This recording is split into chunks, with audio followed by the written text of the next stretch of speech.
कहते हैं दुनिया में हर चीज की कीमत होती है, लेकिन अगर कोई आपकी आत्मा के सपनों का सौदा करने आ जाए तो क्या आप बच पाओगे? आज सुनिए धना पिशाचिनी की वो कहानी जो एक बार शुरू हो जाए तो खत्म सिर्फ आपकी चीखों के साथ होती है। तो देर न करते हुए चलते हैं आज की कहानी की ओर। टीकमगढ़ के पुराने इलाके में एक तिरछा सा काई से ढका हुआ जर्जर हवेली नुमा घर था, जिसे लोग धना हवेली कहते थे। कहते हैं कि इस घर में कभी एक औरत रहती थी, रमणी, बहुत ही सुंदर पर उतनी ही रहस्यमयी।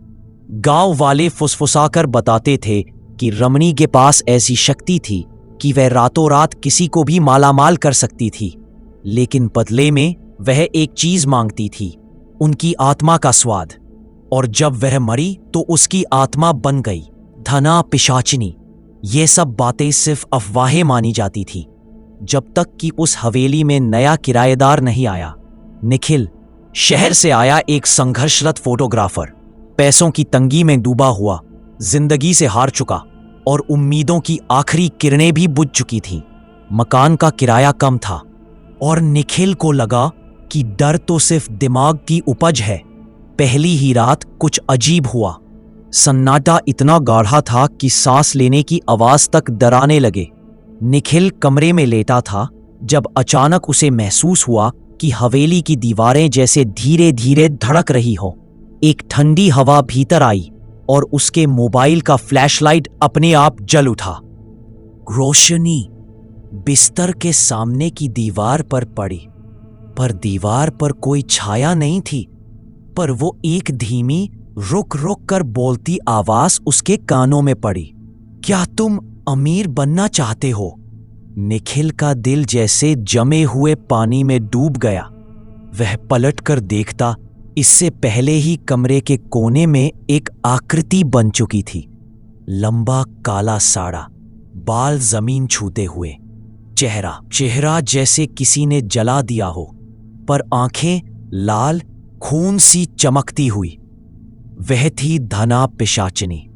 वह धीरे धीरे उसकी तरफ बढ़ी। मैं तुम्हें सब दूंगी, पैसा, शोहरत, नाम, बस एक छोटी सी कीमत चाहिए। निखिल कांपते हुए बोला। क्या कीमत? उसके होठ मुड़े। तेरे सपनों की। जो सपना तू देखता है वो अब मेरा होगा। तुम्हें अमीर बनाऊंगी, पर बदले में हर रात एक सपना। और जब सपने खत्म, उसकी गर्दन एक असामान्य कोण पर झुक गई। तब तू। निखिल ने एक बुरा सपना समझकर हंस दिया, पर ठीक उसी रात उसके बैंक खाते में अचानक 2.5 लाख रुपए आए। एक विदेशी क्लाइंट से एडवांस जिसका उसने नाम तक नहीं सुना था। अगले दिन उसे एक बड़े प्रोजेक्ट की बुकिंग मिली। सब कुछ चमत्कार जैसा था, पर उसकी नींद हर रात जैसे कोई अंदर से खींचकर कुछ निकाल लेता। वह जागता तो उसे याद भी नहीं रहता कि उसने क्या सपना देखा था। सुबह सुबह कमरे में वो जली सी बदबू जरूर रहती। कुछ दिनों बाद निखिल ने महसूस किया कि जब वह दर्पण में खुद को देखता तो उसकी आंखें अंदर धसी हुई दिखती, जैसे नींद की नहीं बल्कि आत्मा की कमी हो रही हो। फिर एक रात उसने उसे देखा, धना पिशाचिनी उसके सपने को अपने लंबे काले चिपचिपे बालों में लपेट कर निगल रही थी। वह सपना नहीं था, निखिल जाग रहा था। तूने मुझे धोखा दिया, निखिल चिल्लाया। वो हंसी। सपना खत्म होने वाला है निखिल, और तू भी। निखिल ने भागने की कोशिश की, पर जैसे उसके पैरों में किसी ने जंजीरें डाल दी हो। खिड़की के बाहर अंधेरा धड़क रहा था। रोशनी बुझ गई, कमरा ठंडा हुआ, और तभी उसने देखा उसके पैरों के पास से छायाएं उठने, जो धीरे धीरे उसके शरीर में घुस रही थी। वह चिल्लाया, पर आवाज बाहर नहीं निकली।